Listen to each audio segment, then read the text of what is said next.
Timeline show number 46. We are here in 231 BBY. High Republic Adventures 6 through 10 by Daniel José Older. We are still hanging out in the High Republic Phase 1. We are in Wave 2 of Phase 1 here. Luke, I have to say, this is the first time I've read through these. Most of the stuff we've done so far have been rereads for me, but the High Republic Adventures is like the one area that I haven't spent a ton of time. And I have to say, I absolutely love the fact that we're spending time in this. So I'm excited to talk about this for now. I just got done recording this on Sunday afternoon. Just got done recording Deep Space Cinema 2 with Miguel. We talked about Avengers Doomsday and the list of characters, everything going on from what they announced this last week during the 5.5 chair live stream. We have to say, Star Wars News Live every Thursday, 10 o'clock Eastern time. So be ready for that. So hit that live subscribe button so you are aware of when those podcasts drop. Also, of course, the Timeline Show, everywhere you get your podcast, Apple and Spotify as well. Leave us a review at Star Wars Newsnet. Positive review would be awesome. It does a lot for us because Luke and I do enjoy bringing you the next edition of the Timeline every week when we can, but it's a lot of work to go through the timeline and talk about every single thing on the timeline. As much as a joy it is, can be a little tedious at times, but this week, I have to say, was absolutely nothing short of sublime. So, Luke, High Republic Adventures 6 through 10. Are you ready to get down and dirty with Daniel José Older's work here? Absolutely. This is an all ages comic, so it is a little bit more readable and a little bit less adult than the Marvel comics. And I think I actually gravitate toward it more, and much like you have said too, that we think this is actually even a little bit better than the Marvel comic run. Nothing to dig against Phase 1's Marvel comic run, but it's pretty good. And I also have noticed that there's kind of two arcs we're going to cover today. There's like a 2-part, then a 3-part one that happened in issues 6 through 10. And the art style changes. The issues 6 and 7 have a certain artist, and then 8 through 10 have a different artist. And so it's kind of fun to read through these comics and see the different ways that the artists contribute to the story, as well as DJO himself is contributing to this story. It doesn't happen in novels. Absolutely. You don't have those pictures there. So it's a very interesting just medium to tell stories. I just wanted to throw that out there too. 100%. You could not, the whole point of comic books is to have this artistic expression going on in the pages, and Star Wars is just one of the best places for comics just because of all of the different color palettes that you can use and the fun ways that they can incorporate all of the different crazy elements that exist in Star Wars.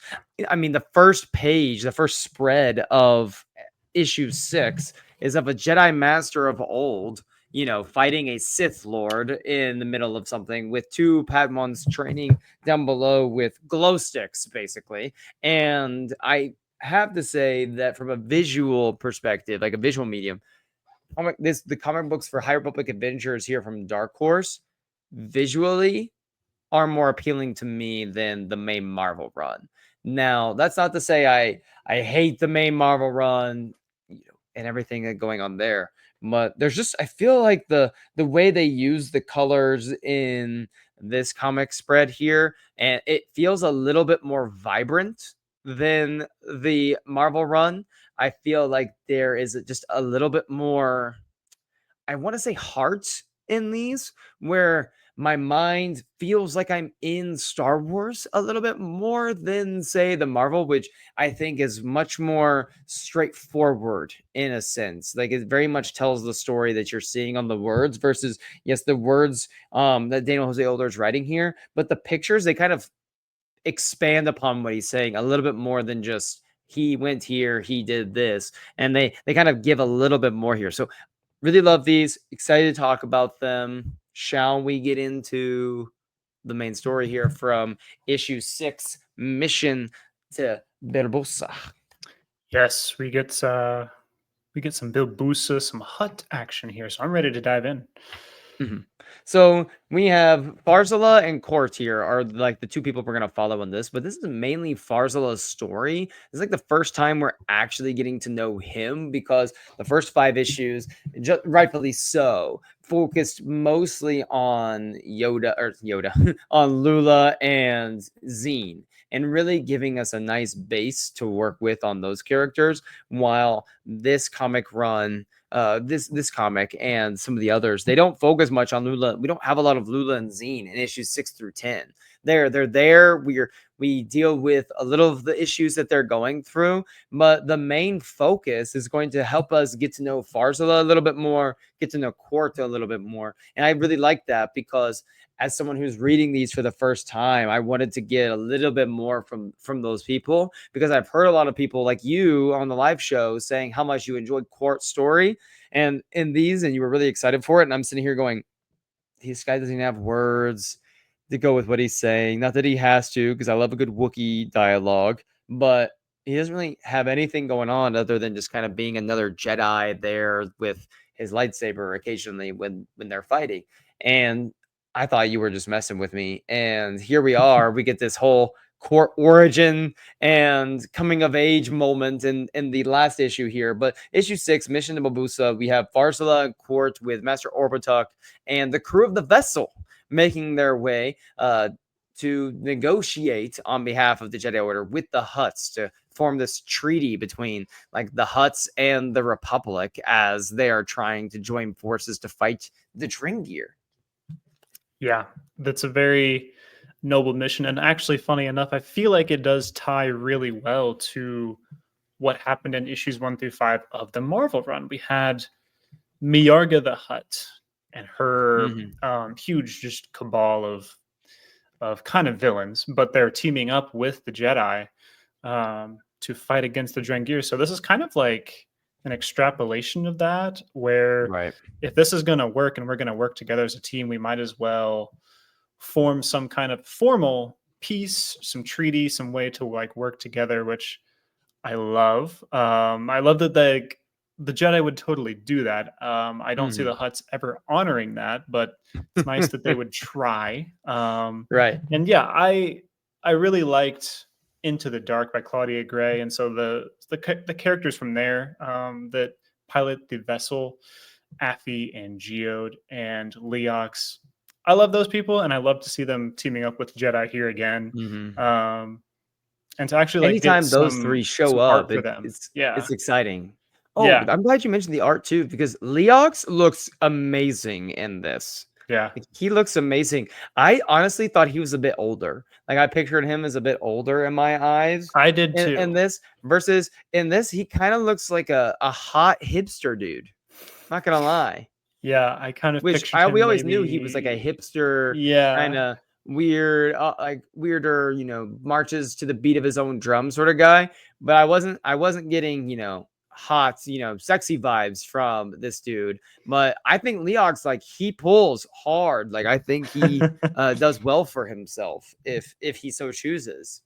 I would say so. I pictured him more of like a burnt out, like 45-year-old more. Like he's Like like seen old some stuff. geezer. He's like 45 is not even an old geezer, but like No, I was thinking he's older. I'm thinking like maybe really, like a 55, 60-year-old dude. It's just, man. he's thinking about retirement at some day. He's sitting back. Maybe I missed a description from Claudia about him. Obviously I did because that's not what he is at all. But just the way his character reads is he feels not Yeah. that people in their, like 30s can't be wise. I mean, granted, we're about to be 30. Oh my gosh. So I forgot my ID at Jeez. a restaurant this week and I got carded when I wanted a drink.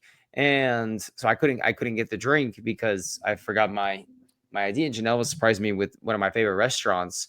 And we go to my favorite restaurant. There's a specific drink I like to get there and I couldn't order it because I didn't have my ID. But I was thinking, I was like, I swear, I'm 20, I'm like 28 years old, like I promise. And he and I understood. It wasn't like I was messing with him mostly, like, but it was like so I guess we're almost in the 30s, but not the people in their 30s can't have wisdom, is what I'm saying, is we're approaching that. And I think that we have wisdom to offer the world.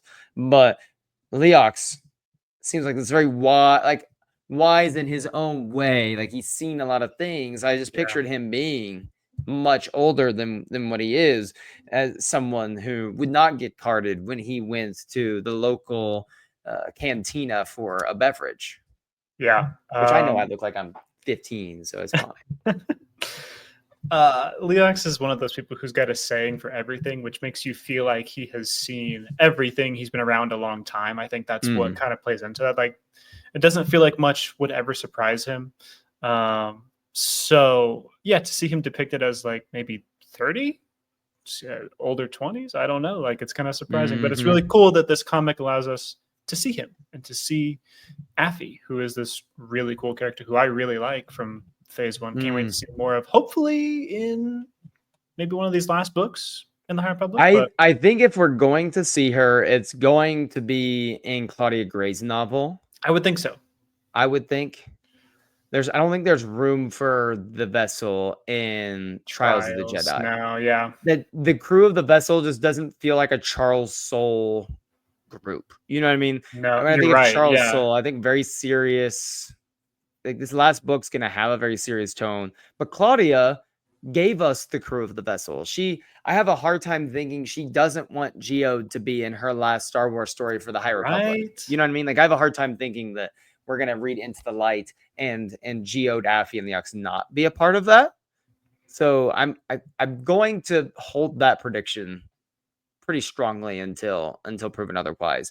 But Farzala here is going to meet the crew of the vessel, and I thought that was really a really fun way for him to get to interact with them, because the crew of the vessel now has met several Jedi, and Farzala is like his own way. He's dreamt of going on these great adventures his whole life, and it talks about how they used to read, watch the hollows of an ancient Jedi called Master Talbota, and how he would take on entire armies himself, and he never showed fear. And here Farzala is, and he is thrust into as the point person in this story, and he's being having to live out the dream that he's had for so long. But then the last line of the story is that what they don't tell you about the heroes in that story is, and what it's like being a Jedi in that role, is that you are alone. And it's when he gets captured by the Hutts, and he's sitting in this prison because of some treachery going on elsewhere in the story. And I'll let you kind of dive into a little bit about that in a moment. But Farzala, as a character, being someone that idolizes this Jedi, wants to go on these adventures, now is kind of getting a taste of reality with that. Where did you sit with Farzala's story, being someone who I think you probably gravitate towards characters like this specifically? Yeah. To no one's surprise, I love Farzala. I thought his story is interesting because what it looks like is he's got Talbota. This I thought it was going to be Barnabas Vim, who we've also had before, but it wasn't him. It was a similar type of very heroic ancient Jedi, fought the Sith in ancient times. Clearly, without a doubt, this guy embodies a hero, and you can't blame Farzala for wanting that same adventure for himself, that same kind of notoriety for himself and for his friends. That's what a Jedi is supposed to be. That's what he sees. And so for this mission to be a diplomatic mission, he just needs to go make amends or make maybe a treaty with a different party. That doesn't feel heroic. He probably isn't going to be expected to be dueling a lightsaber, deflecting blaster bolts. Right. The mission is to just kind of sign a piece of paper essentially, and it's really not him doing it. It's supposed to be Master Obertuck Glee who's leading this. That's the master. He's been alive for 1,000 years. He's supposed to be leading this. Farzala is kind of just supposed to learn from this. So he wants more adventure than he thinks he's going to get, but he is so wrong. He does not. No one could predict that this is going to happen. Hold on there. Hold on. No one could predict that there would be Hutt treachery going on. No one could predict that. I think we as the we as the readers can absolutely predict that. You're telling me the Um, Jedi couldn't predict it's the I would Hutts, hope that they would predict that, They were but sometimes the Jedi, a little too optimistic. They a little think naive, too maybe. highly, a little naive sometimes. But Master Orbitok, the reason he's not, I thought this was hilarious. Like Oh this my is to gosh. me Daniel Jose Older humor coming out Yeah. like 100%. Like no other High Republic like luminous author would have gone this direction, which is the reason why Master Orbitok is not involved in the negotiations is because he's asleep.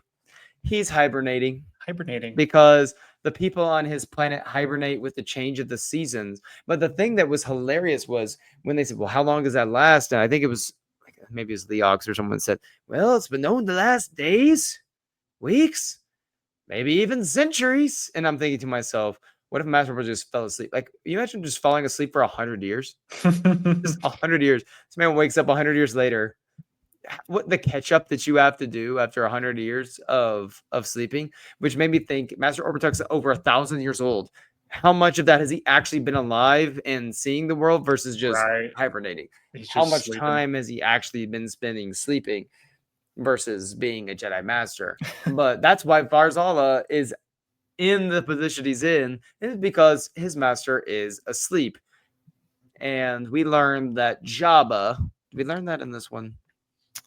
Yes, we did. The Definitely, yeah. Jabba wanted everyone on the vessel dead. He wanted the Jedi dead because he's trying to tear down this relationship between the Jedi and the Hutts.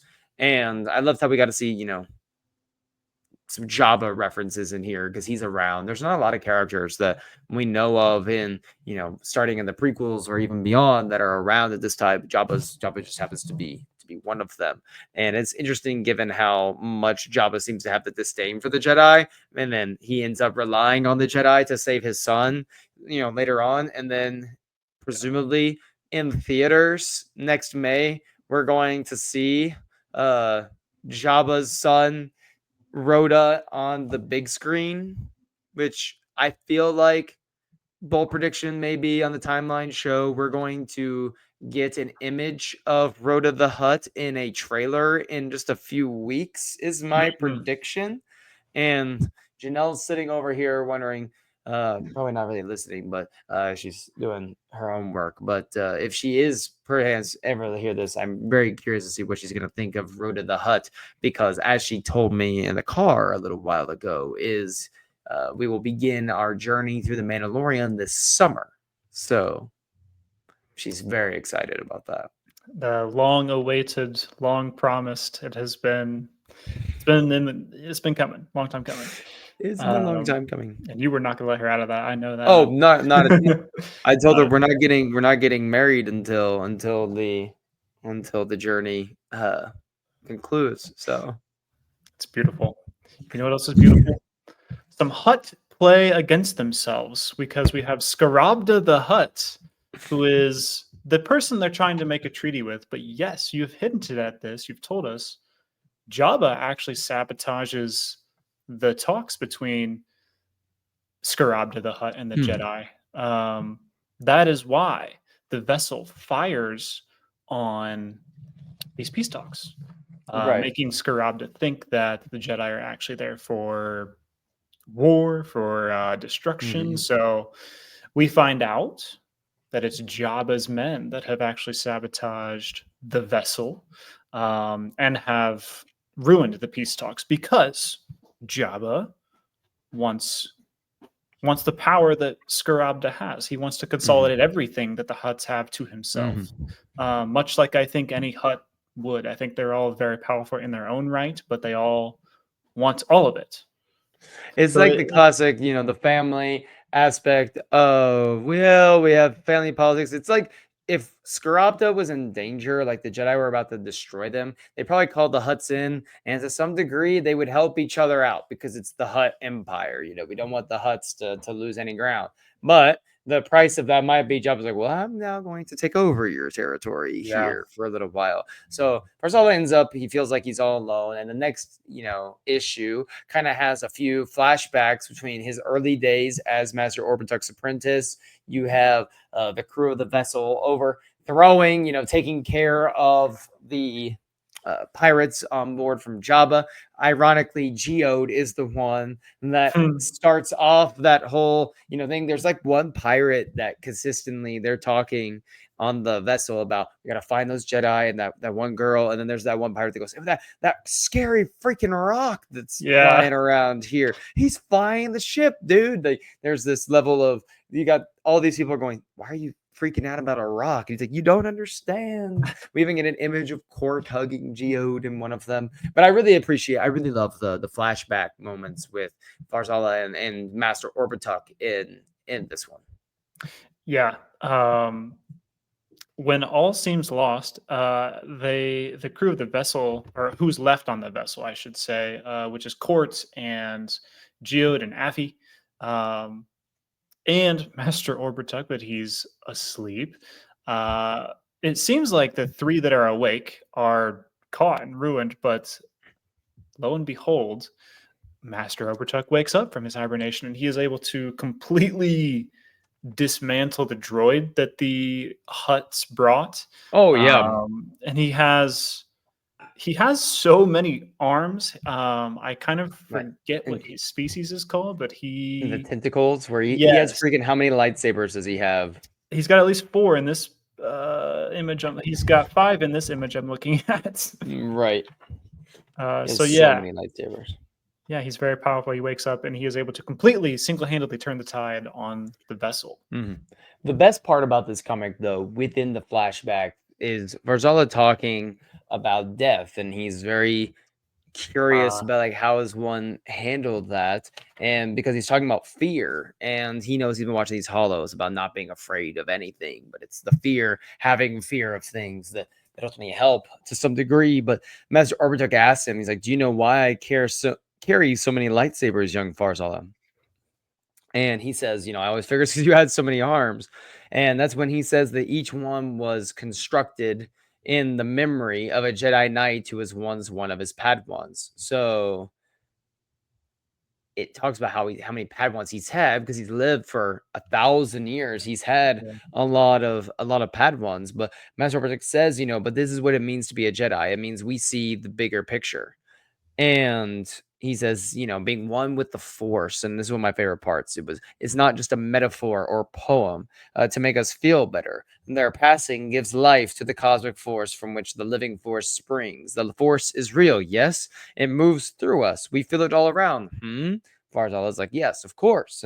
And Orbituk goes, I miss them all, but I cannot be sad that a loved one has become one with the greatest power in the galaxy, because they remain with us always through the Force. Nor can I fear the moment that it happens to me, you see.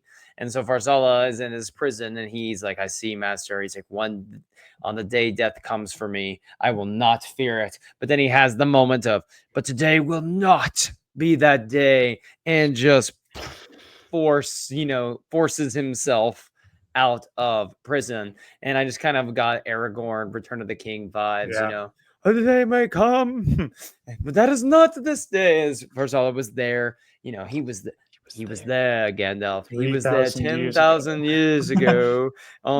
He was there at the Black Gates. Farzala was there at the Black Gates of Mordor. He fought for the freedom of Middle Earth, and now he fights to free himself from his Hutt prison. Preach.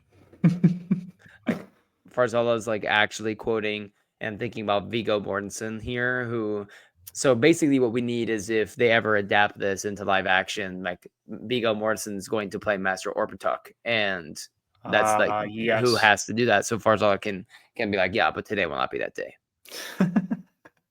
I'd watch. I'm buying my ticket right now. I'm already seated at the theater for the Star Wars High Republic Adventures live action adaptation issues 1 through 10. Everybody's clamoring for this. This is what the people are asking for. No, I think the one of the cool little things that happens here is one of the Hutt saboteurs. Her name is Ishnar, and she actually there's a real heart in there. And so while she's trying to sabotage the vessel, the crew that is on the vessel is able to she is more involved with Farzala. is more involved with locking him up, putting him in Mhm. prison. He's Right. able to escape and save her multiple times as she's trying to recapture him and trying to do him harm.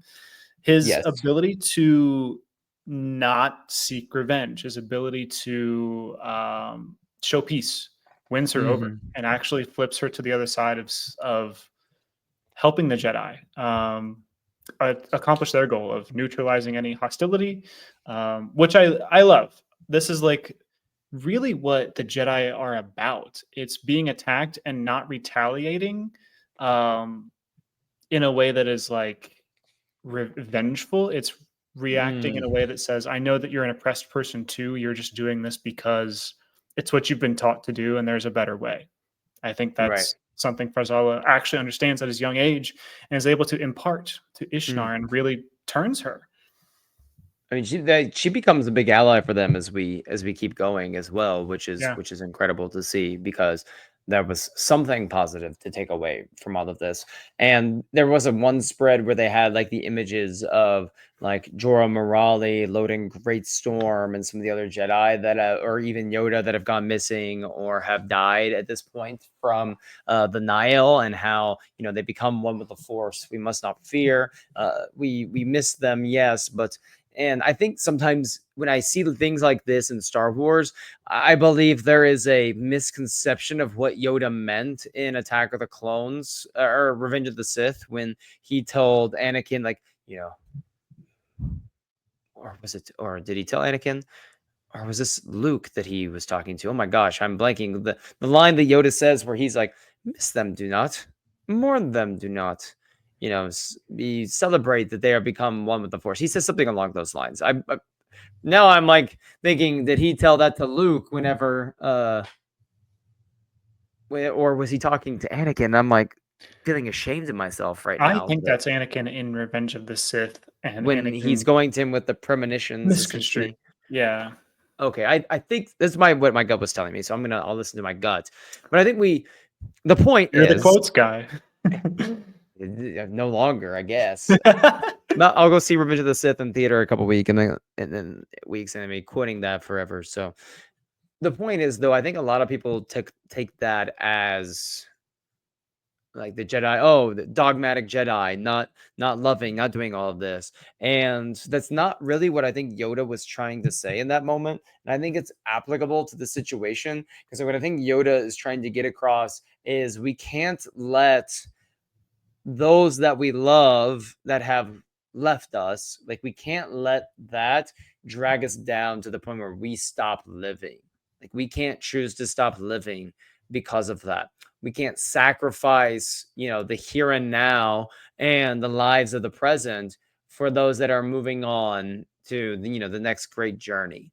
I think that a lot of people look at that as like, see, the Jedi don't love is dogmatic view of the Jedi again. Like we're not supposed to mourn those that have died. We're not supposed to miss them. When if you have been following Star Wars to that point, Yoda absolutely feels the pain of those who have lost. He absolutely, him and the rest of the Jedi absolutely mourn the death of Qui-Gon whenever he died in Phantom Menace. They absolutely were sad at what's going on in Clone Wars, especially you watch Clone Wars and you see, the sadness that Yoda has. But I think what he's trying to say there is like we can't let that keep us from doing what we need to do to move forward. Like we shouldn't stop living. And so when I see Farzala kind of learning that lesson here about not letting that fear or the fear of loss weigh me down or the fear of death weigh me down. And I'm not going to let that suppress me to the point where I'm not going to be the Jedi I need to be for the galaxy at this time. And so I really enjoyed, that aspect of the issue. And I think that's just a larger narrative of how Yoda and what Yoda means to Star Wars, because that's something that I think is very pervasive in Star Wars storytelling that we saw here again. Absolutely. I think you nailed that message of the Jedi's view on death, and that it's not something that you should be that should be destroying your life. You can be super sad about death, but like let the memory of that person that you love so much actually propel you into living your life in an even better Mhm. way. Really. And issue 8, moving on here. Issue 8, Back together again, and back together and away again, part one. So there's 3 parts here, and I'm gonna start off by saying before we get into Marcy and Roe here, and the Eye of the Nile and Xena Lula, we get Sav Maligan here in this one, and that was very interesting for me because I knew exactly who that was. Whenever they said there's only like an old Jedi, and that's old. They're guarding Takadana, which is where Crix and his Nile group are going to attack, and oh, she's just an old Jedi, like what's she gonna be able to do? But I already knew exactly who it was because I've not read these, but I've done the phase 2 comics where it's like Right. the Stav Malagin, as a Padawan, and how her journey is. And so I'm sitting here going, oh my goodness, like I know you do not mess with this person. Like she is going to absolutely or waylaced lay waste Lay-waste. to the Nile. And so being able to have that backstory actually made this really enjoyable for me. But I also was sad. I was like, I wish I had read this first and just gotten a little taste. So when I read back through these comics before and gotten the backstory, I might have been a little more interested from the jump because just seeing her in action in this might have made me a little more, because it took me a little while to get into those others. But if I already had a taste of who this was, I maybe wouldn't have been, you know, so quick to judge. But at the same time, it's always fun in the High Republic to see characters from phase 2 still around in phase 1 because there's not a ton of them. Hmm. Yeah, I think that's one of the treasures we have with this whole publishing initiative. People like Porter Engle, Sav Maligan, Yoda, obviously, but there's characters like that that are long-lived species that's were around or maybe even integral to the 150 years ago, but now we switch Mhm. back to kind of, we'll call it current day of the High Republic publishing initiative, and they're Right. still around, still doing good for the galaxy. And that's probably one of my favorite parts. Is just seeing these people that have had their like 15 minutes of fame in Mm. their prime 150 Mhm. years ago, and now they are able to still help out and actually impart more wisdom because they've been around so long. So she's one of those characters that Mhm. I do really like. She even pops up in some mangas too. Okay, Um, I so look forward to when we get to that point. So yes, Lula, we have a lot of Zine here, where Zine's narrating some of the story, talking about how she just still has a lot of demons that she has to face with her, former like best friend growing up, Crix, who's now fully fledged, fully invested into the Nile. I mean, Martin Rose given him a lot of unilateral room to operate, a lot of anonymity here, or autonomy. Oh my gosh, words are hard today. A lot of autonomy here within the Nile, which is interesting because he's someone that is very picky about who he gives control to. And it's something I've yeah, never really understood fully from these is what about Crix let him feel like he was able to kind of jump through hurdles and get his own command essentially so quickly. I'm not really 100% sure why. the only thing that makes sense is I would think that Marky Roan knows that upon his visit to Vrant Tarnum, or Trimat 4 is when they show up, and that's the first 5 issues, is that Mhm. Crix is best friends with this Force user. And so if he can get that person to turn against Force users, he's probably going to turn very hard. And that's Mhm. already that's been his religion growing up. Um, we can kind of make sense of it, but like, to give this kid so much power, like essentially he's kind of like a fourth Tempest runner almost. Like he's got Right. this band of people. It doesn't feel like it makes a lot of sense with how we know Marky and Rowe from other adult novels, Mhm. but I don't know. I guess it's kind of fun to have a villain that's on the Mhm. same level as the kids. And yes, and so but Crix, he's commanding this, but he wants more power. It's like you already have everything. But he You wants have the a lot, power of dude. the nameless to put the Jedi to dust. And Martin's like, "Are you serious right now?" He's like, "I've elevated you above so many loyal Nile who suffer with this much longer than you have, and I brought you into my inner circle. And you're telling me you need more powers after you've actually absolutely bungled some of the operations recently? You're gonna have to prove yourself for a while." And he's like, "Oh, I'll show you." And he says, "Let me go attack." Takadana. Apparently, that's the best place to do it. Yeah. Which I gotta say, it's kind of fun because if you've been watching the movies, you know that Takodana is the place where Maz Kanata has her Hmm. castle. And so it's really fun to jump back 200 years plus from the sequel trilogy, really. And Maz is still there. She's got a base of operations. Her castle is in even better shape because we're going back in time. And she's Hmm. this pirate queen. And so um, her castle Well, provides a she's the very pirate cool queen. place for this story to take place. I was hoping Dex would be in this once we knew we were going to Mm, Takadana because he was a big part of the Phase 2 comic yeah. run on Talk with Takadana and Maz Kanata is we had a lot of Dex. So I was hoping maybe he might show up, but it's okay. We don't need Dex or Jetster for everything around here. It's perfectly fine if he continues to remain that random tertiary character that doesn't appear and everything. That's perfectly fine. At the same time, though, we had the Lula, Zine, and Buckets of Blood and Cantum Psi that are preparing the group of younglings or the group of Padawans to go and defend Takodana because they're about to be under attack, and that's their next thing. And so once they're under attack, they're like, okay, we have to go and assist. And Buckets of Blood and Cantum Psi decide to ask the Padawans. It's right here. It says, so if you have one or two questions for Master Cantum or Buckets, well, now's the time to ask. And anyone that knows anything about kids, teenagers, elementary kids, whatever, we got a mix of them here. They will ask questions. And we have, what happened to Master Greatstorm? Did he really get turned to dust? Is Master Yoda okay? Any news from Mallow? Did the Nile have a secret weapon that could turn Jedi to dust? Who's looking for Master Yoda? Can we go look for Master Yoda right now? How do you burn water? Those are all the questions that are asked at this time. I think the masters were a little bit taken aback. Like, what did we just do? Like, kind of do controlling, tone it down. We do not have answers to all your questions. This was more of a maybe a what's our next mission sort of thing, or what's for dinner tonight kind of question. Not these deep questions that the greatest masters of the order can't even answer right now. Oh my goodness. And imagine the answers that we do find out, like what is going on. Someone asking, a child asking, where's Master Yoda? And it's like, well, Right. actually, he's off looking for the Echo Stones that were actually from Barnabas Vim, and he's actually getting Aslan Rel to come back to help us. Since he actually went, like, there's this whole like expository thing you could do that the kids don't understand. They don't need Ever the answer to told the you the questions. story of Barnabas Vim, the most buff Jedi to ever live?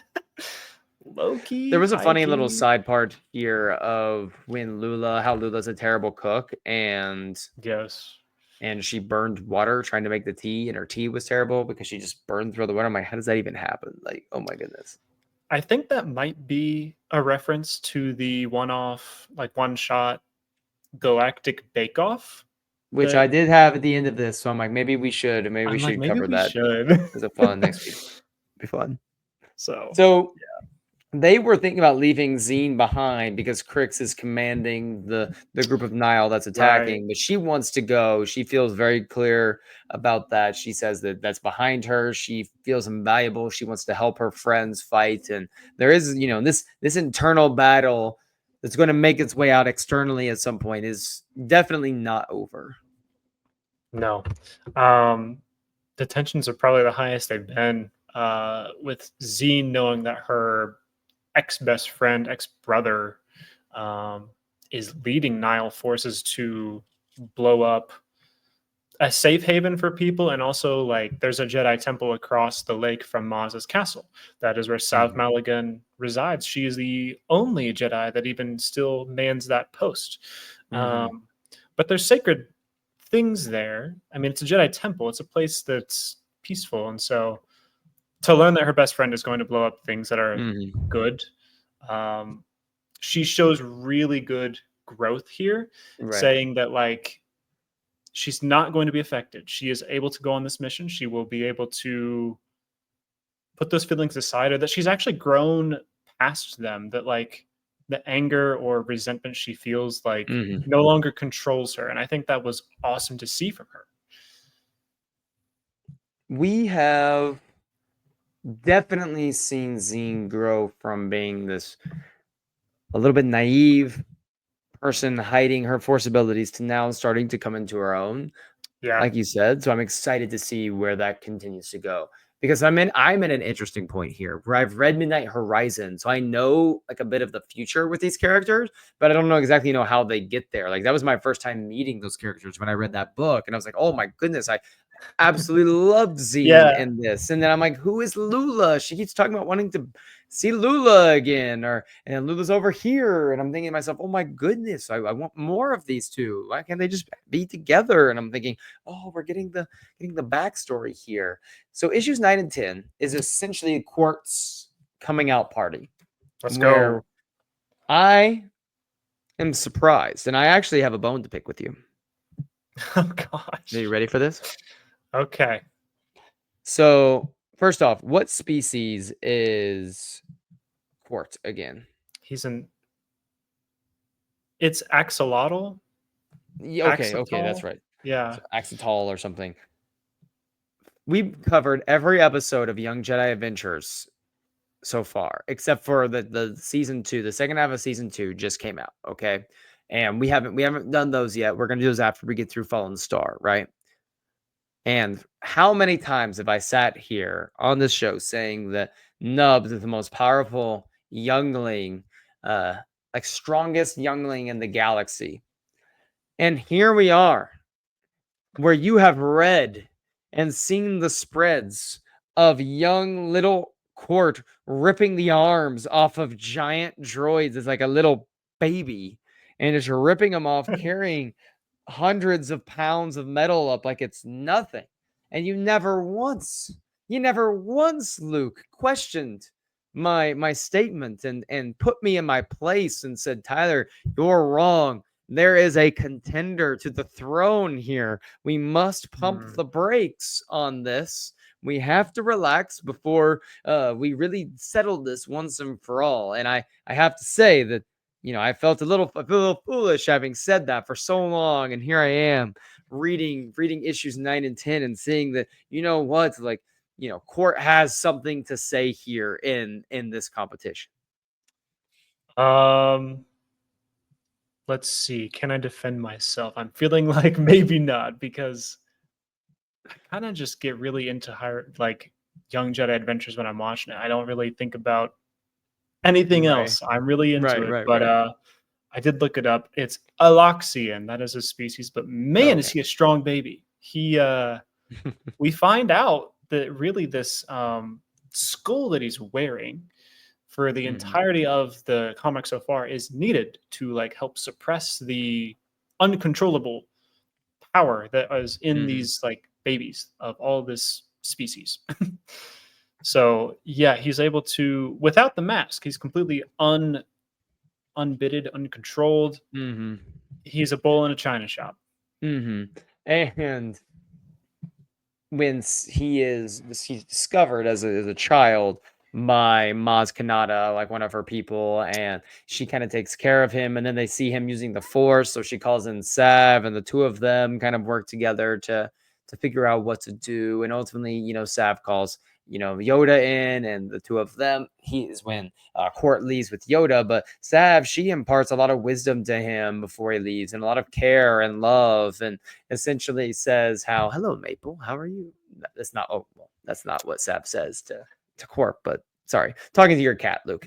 But Sav essentially My little imparts personal court. yes, your personal court.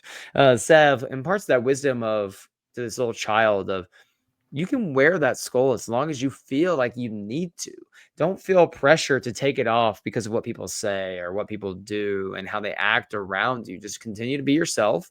When the time is right, you'll know when to do it. And at the end of the issue 10 is when Cord feels like the time is right and he's needed to help protect his friends. And he kind of has to come into it. Cord has to come into, is he? Cord's a he, right?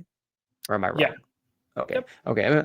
I thought so. I was like, oh my gosh, am I messing this up? But Court, he comes into his own, and absolutely waste to the Nile. And it was kind of funny that Maz and Sab, they're like, oh, he learned something from you after all. He's like, oh, he takes after me a little bit in this as he's jumping from ship to ship, taking all the Nihil fighters. But I really appreciated the fact that Court doesn't have any lines, any dialogue throughout this uh, That's intelligible. that's intelligible for us. Yes, until the very end, he says something, but the way that we are so impacted and moved by his story is just really telling of how well the artist did their job here. But Daniel Jose Older kind of told the story.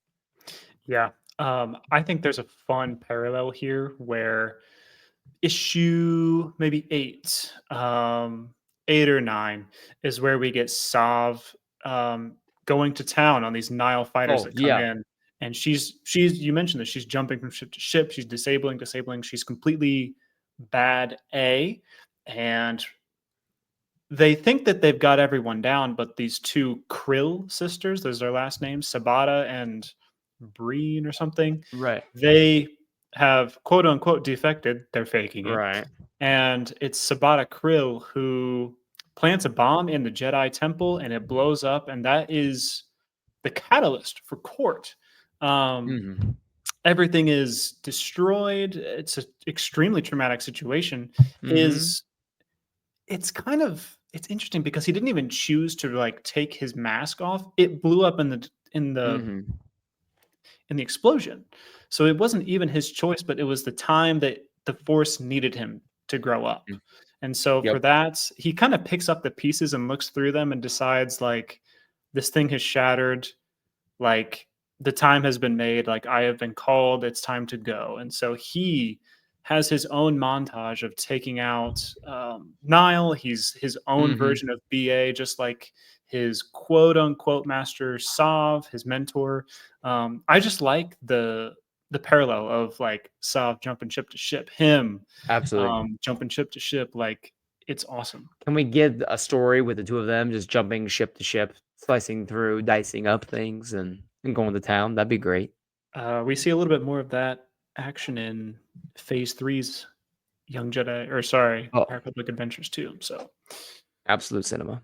Okay. Any other final thoughts here on issues 6 through 10 before we get out of here? Anything you want to talk about? um, I got a the couple things, but nothing serious. okay, issues 1 through 5, I thought were a great Zine and Lula introduction and story and fleshing out. And I really liked that the cast felt like it was truly broadened in 6 through 10. We actually Right. have things you know about Farzala. We have things Mm. you know about Court. They're not just static side characters. So I have really Hmm. enjoyed feeling like my group of friends has expanded. Say I that. love that. I love that. We get Ram Jamaram in these Hey, yes. issues a little bit, which is fun.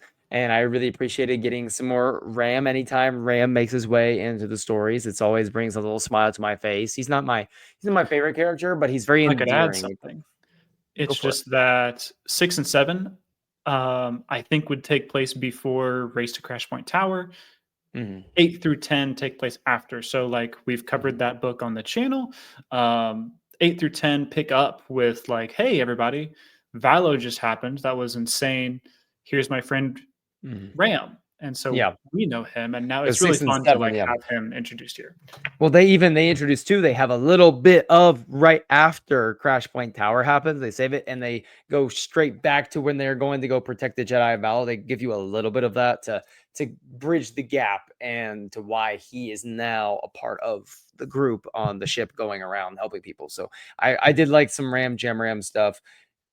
One last note was anytime we get some Toydarians, I always appreciate some Hmm. Toydarians. This random Toydarian guy who's talking to one of Maz's like lieutenant people that's in charge of like technician guy, I guess. And he's like, explain this to me like I'm five. Explain this to me like I don't know my blops from my blips from my magabuhats yet. And I want to ask you what you think blops, blips, and magabahats are. Um, I actually made a little bit of sense to me, but not a lot.